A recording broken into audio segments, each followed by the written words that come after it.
انفانسن جورین، colonel غزالی نے اسے بغور دیکھ کر کہا، اور جورین کو یوں لگا جیسے کرنل کی عقابی آنکھیں اس کا ریشہ ریشہ ادھیڑ رہی ہوں۔ تم وہی شخص ہو نا جس کو باری معاوضے پر اس کام کے لیے رکھا گیا تھا کہ دوسرے ملکوں میں ہونے والی تبدیلیوں پر نظر رکھ سکو، اور تم ہماری خفیہ سرگرمیوں کے سربراہ بھی ہو۔ میں ایک فرانسیسی کمپنی میں بکواس مت کرو۔ کرنل غزالی کو غصہ آ گیا۔ فرانسیسی کمپنی کی آڑ والا ڈرامہ دوسروں کے لیے محفوظ رکھو۔ مجھے صرف یہ بتاؤ کہ یورپ میں ٹی سے کیا مطلب لیا جاتا ہے؟ ٹرمینیٹ کرنا جناب۔ کس طرح؟ آگ لگا کر، گولی مار کر، یا ادائیگی روک کر؟ کس طرح جورین؟ کس طرح؟ قتل کر کے۔ جورین بھیک مانگتی ہوئی آواز میں بولا، کون قتل کرتا ہے اور کسے قتل کرتا ہے؟ کرنل غزالی کی آنکھیں ایک بار پھر سرخ ہونے لگی۔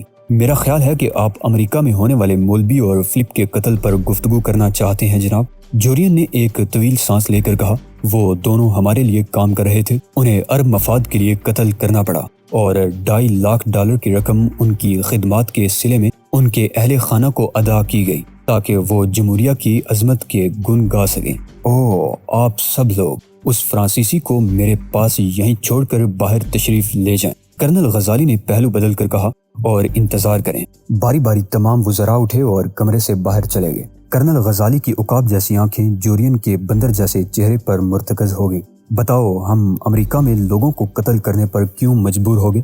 میں اس کے لیے قتل کا لفظ استعمال نہیں کر سکتا، صرف اتنا کہہ سکتا ہوں کہ ہمارے 2 آدمی۔ بکواس! کرنل غزالی نے زور سے میز پر گھونسا مارا۔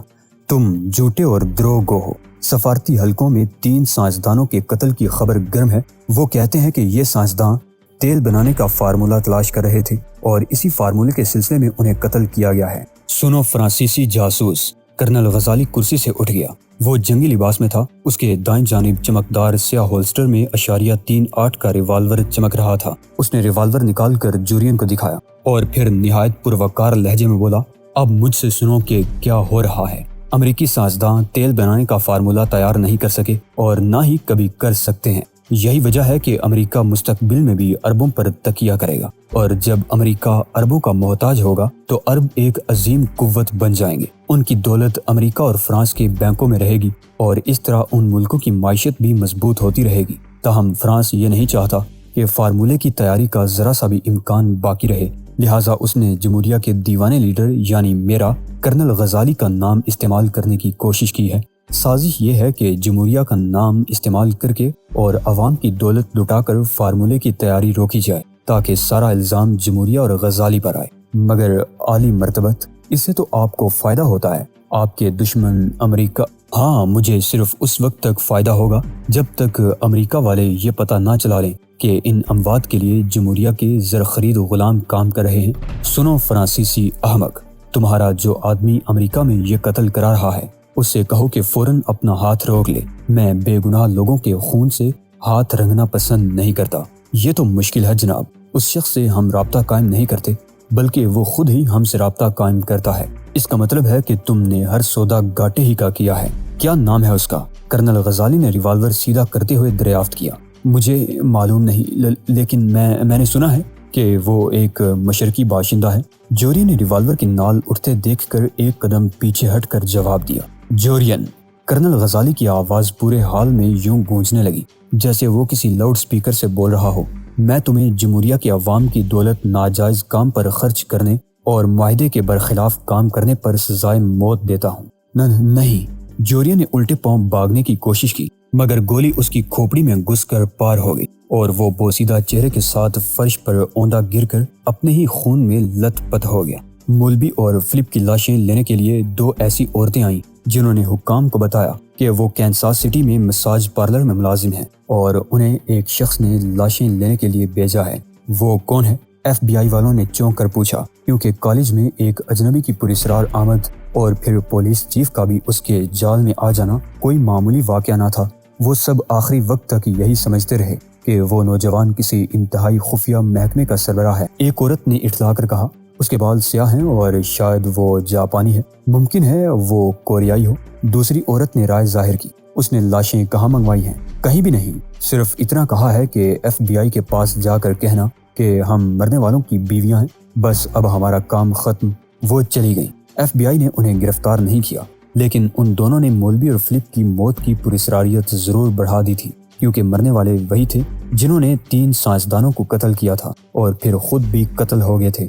ان کی جیبوں سے ایف بی آئی کے جعلی بیج نکلے تھے۔ ایف بی آئی سمیت ہر خفیہ محکمے، حتیٰ کہ سی آئی اے کے میٹنگ روم میں بھی یہی ایک سوال گردش کر رہا تھا، وہ کون تھا جس نے اخباری نمائندوں کو پروجیکٹ کے بارے میں بتایا اور جو ایک ڈبہ لے کر انتظامی بلڈنگ میں چلا گیا تھا۔ ادھر بہرام بھی اسی کیس پر غور کر رہا تھا۔ اس کیس کے درجنوں پہلو ابھر کر سامنے آ رہے تھے اور اس میں سب سے اہم سوال یہ تھا کہ قتل کس نے کرائے ہیں۔ پہلے اسے خیال آیا کہ کوئی غیر ملکی طاقت اس میں ملوث ہے، لیکن پھر وہ اس نقطے پر سوچنے لگا کہ شاید کسی بڑی امریکی آئل کمپنی نے سائنسدانوں کو قتل کرایا ہے۔ لیکن ایک سوال یہ بھی تھا کہ ٹائیگر کے ہاتھوں مارے جانے والے کرائے کے قاتل ایف بی آئی کے بیج کیوں استعمال کر رہے تھے۔ اس نے ٹائیگر کی ابتدائی رپورٹ پڑھی تھی اور اس بات پر چونک پڑا تھا کہ مولوی اور فلپ مرنے کے لیے ہی وہاں آئے تھے، کیونکہ کسی نے انہیں زہر پلا دیا تھا۔ پھر ان عورتوں کو بھیجنے والے کی شناخت ضروری تھی جو کینساس سٹی سے آئی تھی۔ سوال صرف یہ تھا کہ اس قتل و غارت گری کے پیچھے کس کا ہاتھ ہے۔ وہ کرنل غزالی سمیت کئی عرب سربراہوں کو ذاتی طور پر جانتا تھا۔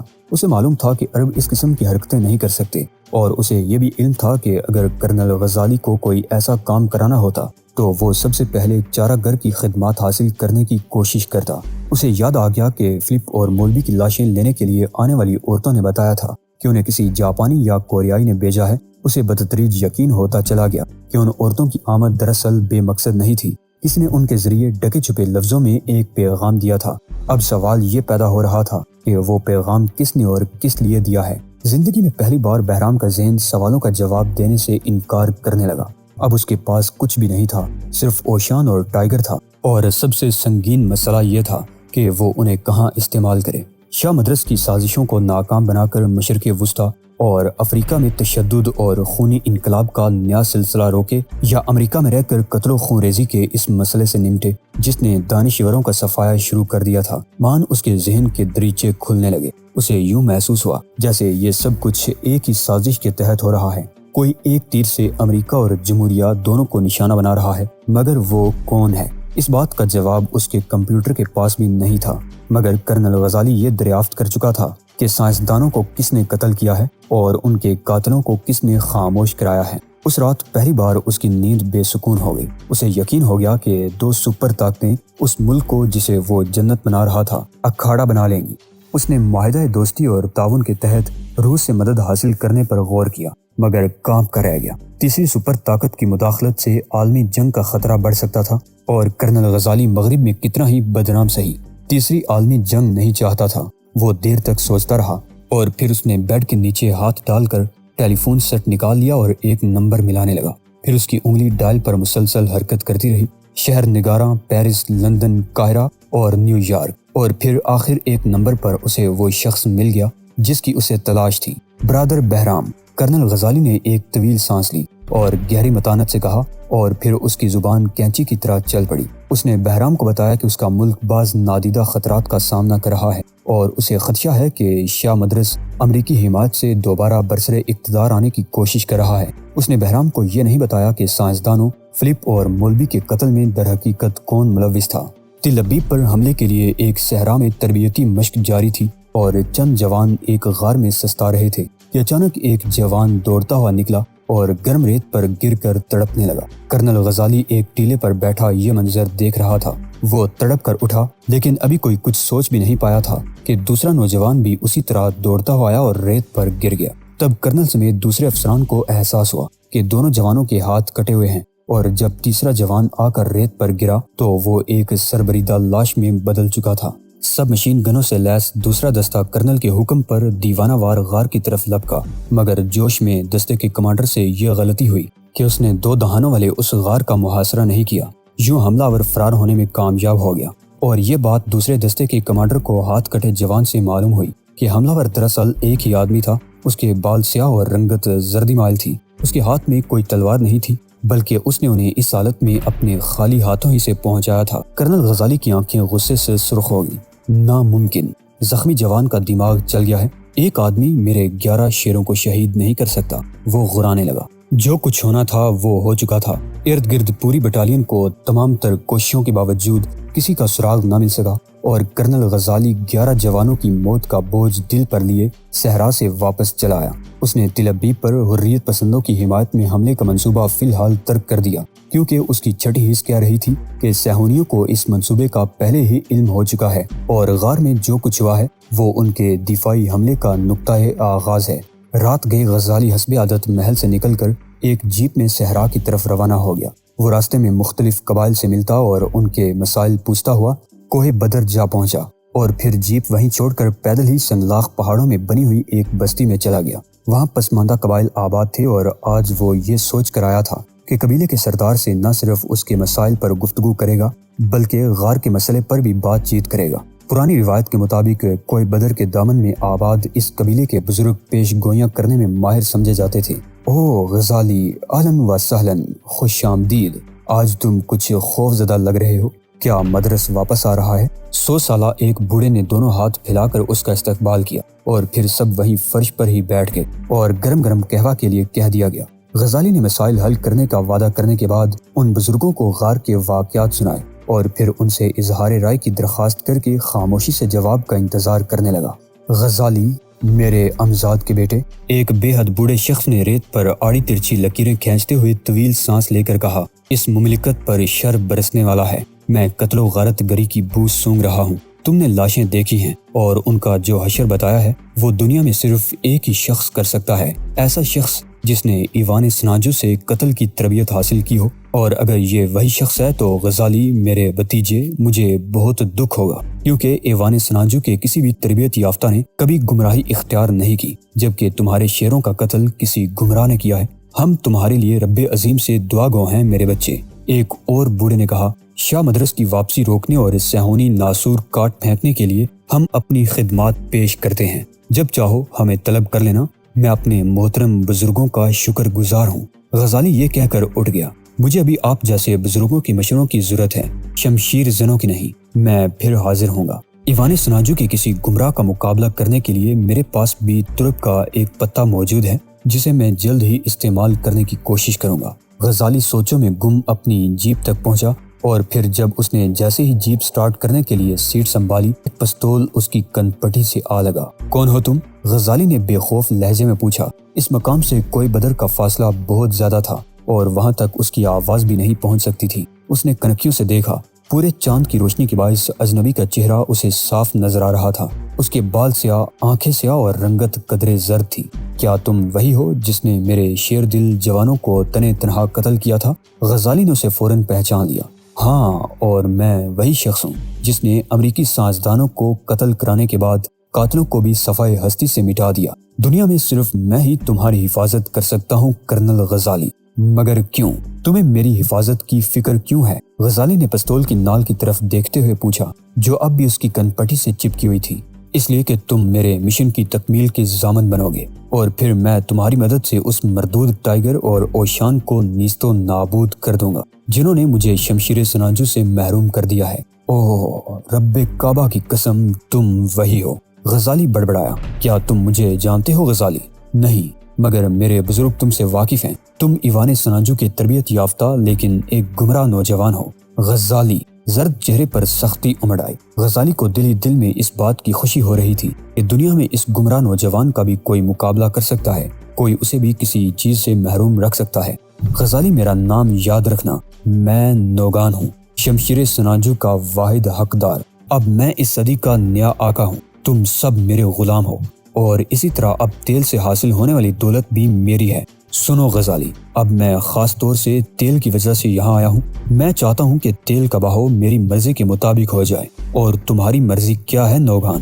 غزالی نے طنزیہ لہجے میں پوچھا۔ صرف یہ کہ مغرب کو جانے والا تیل بند کر دیا جائے، نوگان نے زہریلے لہجے میں کہا۔ غزالی سمجھ گیا کہ جمہوریہ پر مغربی حملے اور خاص طور سے امریکی دعوے کے لیے جواز پیدا کیا جا رہا ہے، مگر اس سے کس کو فائدہ ہوگا؟ شاہ مدرس کو، جو آج کل پیرس میں ہے۔ اوشان نے کمل کے آسن سے نکلتے ہوئے شہزاد کی طرف دیکھا جو اسی کمرے میں ورزش کر رہا تھا۔ وہ اس وقت سر کے بل کھڑا تھا، لیکن اس کے جسم کا سارا بوجھ سر یا کندھوں کے بجائے دونوں ہاتھوں کی چھوٹی انگلیوں پر تھا۔ اس کی ایڑیوں کا رخ چھت کی طرف تھا۔ اس نے سر گھما کر اوشان کی طرف دیکھا۔ یہ کیسی ورزش ہے اوشان؟ ایک انگلی پر توازن برقرار رکھو تو جانے۔ اوشان نے لبادہ سمیٹتے ہوئے اپنے شاگرد کو چیلنج کیا۔ ابھی لیجئے۔ ٹائیگر نے چیلنج قبول کر لیا اور پھر آہستہ آہستہ جسم کا سارا بوجھ دائیں ہاتھ کی چھوٹی انگلی پر منتقل کرنے لگا، حتیٰ کہ بائیں ہاتھ کی چنگلیاں فرش سے ہٹ گئیں۔ دیکھا لٹل فادر، اس کا لہجہ فاتحانہ تھا، یہ کرتب تو سرکس کا کوئی مسخرہ بھی دکھا سکتا ہے۔ فرزند، ذرا دائیں ہاتھ کی چھوٹی انگلی پر اچھل کر تو دکھاؤ۔ اوشان کا لہجہ موسیقی اڑانے والا تھا۔ اوہ! شہزاد نے ایک طویل سانس لے کر پھیپھڑے اچھی طرح بھر لیے اور پھر کلائی کے پٹھے اکڑانے لگا۔ ریشہ ریشہ مکمل تناؤ کی حالت میں آ گیا تو اس نے اچانک کی سانس چھوڑتے ہوئے کلائی پر دباؤ ختم کر دیا، اور دباؤ ختم ہونے کی وجہ سے وہ چند انچ اچھل کر ایک بار پھر دائیں ہاتھ کی انگلی پر متوازن ہو گیا۔ تاہم اب یہ حالت برقرار رکھنے میں اسے ذرا سی چوک ہو گئی، نتیجتاً اس کی ٹانگیں لہرائیں، پاؤں دیوار سے جا ٹکرائے اور وہ قالین پر گر گیا۔ اس نے خفت سے اوشان کی طرف دیکھا، مگر اوشان اب اس کی طرف نہیں بلکہ ٹی وی کی طرف متوجہ تھا۔ اوشان، مجھ سے کیا غلطی ہوئی؟ اس نے جھنجھلا کر پوچھا۔